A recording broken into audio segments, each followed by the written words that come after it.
Today, we'll be looking at what if a social score determined your success. If you're new to this channel, welcome. This is Mr. Singularity, where we explore the illuminating scientific and technological breakthroughs shaping the future as we know it.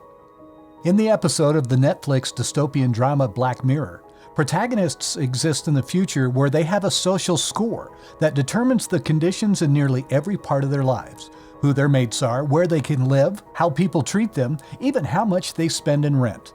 Unhappy with her ranking, the heroine takes dramatic steps to lift her, but she ends up losing her mind and going to prison. Sound futuristic, creepy, and impossible to exist in real life?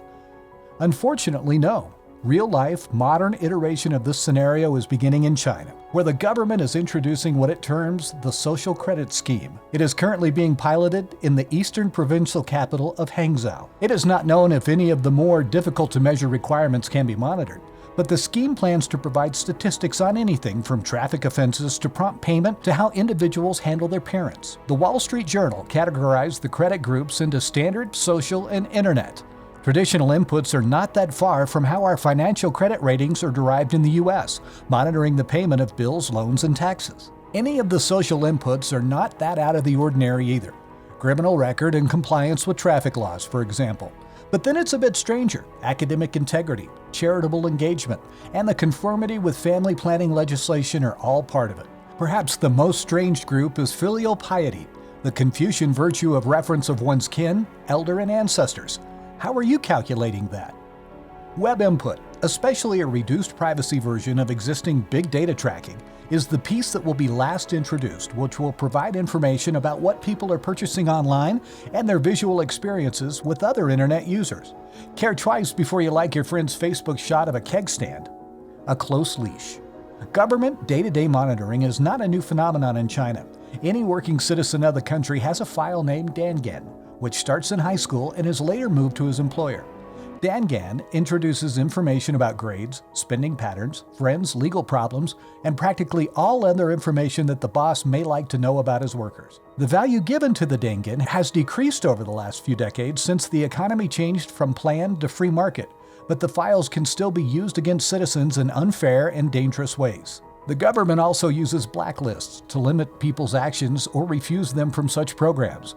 This means that one error will cost you dearly and make unrelated parts of your life more difficult. Losing a court battle over rent payment can end up stopping you from purchasing train tickets. The newest blacklist is for obnoxious visitors, and it has been introduced by the government to boost China's reputation abroad after several cases of poor vacation behavior by Chinese residents. Tattletales. In the face of apparent fears about the violation of privacy and further limitations of freedoms such as speech and expression, a reverberation of the social credit scheme that has not been much addressed is how it could impact interpersonal and cultural ties. Social feedback results, for example, would come in part from residential communities responsible for tracking and documenting people's actions. If you knew that one of your neighbors was keeping an eye on you, how would your actions change? What if you suspected that someone was holding an eye on you, but you didn't know who it was? If you were holding an eye on someone else, would you be a bit more lenient to the ones you like the most?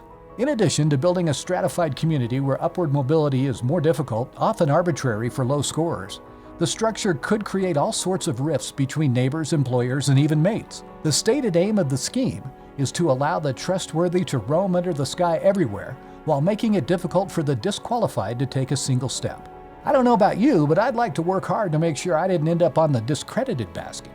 Internet firms such as Alibaba will log into web activities and allocate scores to users on the basis of their internet footprints. And 8 companies have also been allowed to perform social credit score experiments using personal data.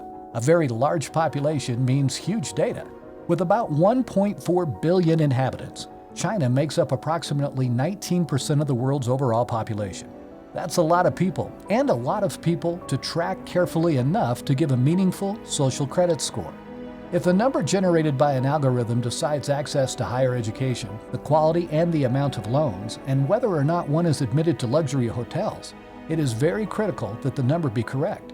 Also, with city councils, residential communities, and internet providers coming together to gather and report on residents' data protection will be a big obstacle. Social credit ratings were already rolled out in 2020, and now due to events of the recent year have only accelerated its widespread adoption. It remains to be seen if fear of a low credit score would be enough to alter people's actions outside of limiting travel, regardless of the statistics hidden deep in government databases. What's your take on this? Let me know down in the comments below and check out one of these other videos. This has been Mr. Singularity, and I'll see you on the next one.